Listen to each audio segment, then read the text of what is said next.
Judas alla, comme on nous explique ici, s'éloigna de ses frères et se retira vers un homme d'Adilam nommé Ira. Judas vit que la fille de cet homme-là, Ira, qui s'appelait Shua, était belle. Mais l'homme était cananéen. Il y a des tribus, quand vous rentrez, en tout cas, excusez-moi, nous prions le Seigneur de chaque tribu, ils ont leur pouvoir spirituel. Dans le monde que nous vivons, dans chaque village ont le pouvoir spirituel. Chaque village ont leurs ancêtres. Leur Abraham qui était mort avait laissé des paroles pour eux. Leur Abraham qui était mort avait laissé des messages pour eux. Maintenant, quand vous allez rentrer dans cette tribu-là, si les esprits-là ne vous connaissent pas, vous allez avoir des problèmes très sérieux. Voilà pourquoi nous, les Africains, dans notre coutume, nous aimons beaucoup donner la dot. La dot, c'est un symbole qui nourrit les ancêtres de l'autre côté. Il y a des cérémonies que nous faisons là. C'est pour que les ancêtres, parce que même si tu pries, même tu ne vas pas inscrire votre tradition.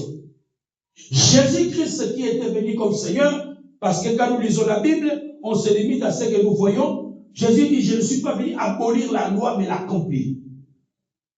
Et Jésus, quand il priait, on nous dit quelque part, Jésus prend la salive, il met au sol, il mélange avec la poussière de la terre, il met aux yeux de la personne. Dans tout le pays du monde, toute la terre du monde, il y a des ancêtres qui nous ont précédés, qui nous ont laissé une tradition.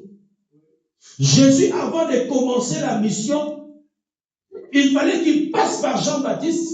Jean-Baptiste lui met dans l'eau pour ne pas rentrer dans beaucoup de révélations. Et dans l'eau, c'est pour accomplir le mystère de ce qui a été annoncé par l'ange.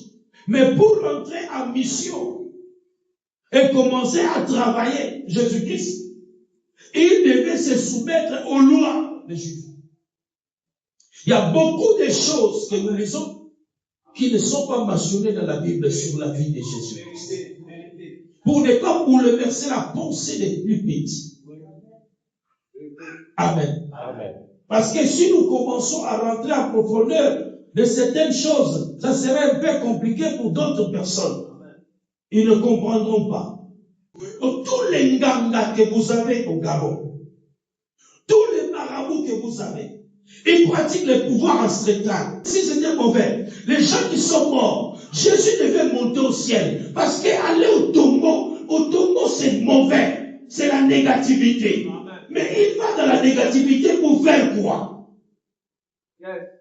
Les morts sont morts. Qui veut mourir ici? Personne. Et l'homme que nous prêchons ici, il va rencontrer les morts. L'homme que nous prêchons ici, il va, au lieu de monter, et la mort est mauvaise, la mort en a condamné ça, par Dieu. La mort était mauvaise, parce que Dieu a dit à Ève, si vous mangez ce fruit, vous mourrez. Mais mourir là, c'était quoi? Ève ne savait pas mourir,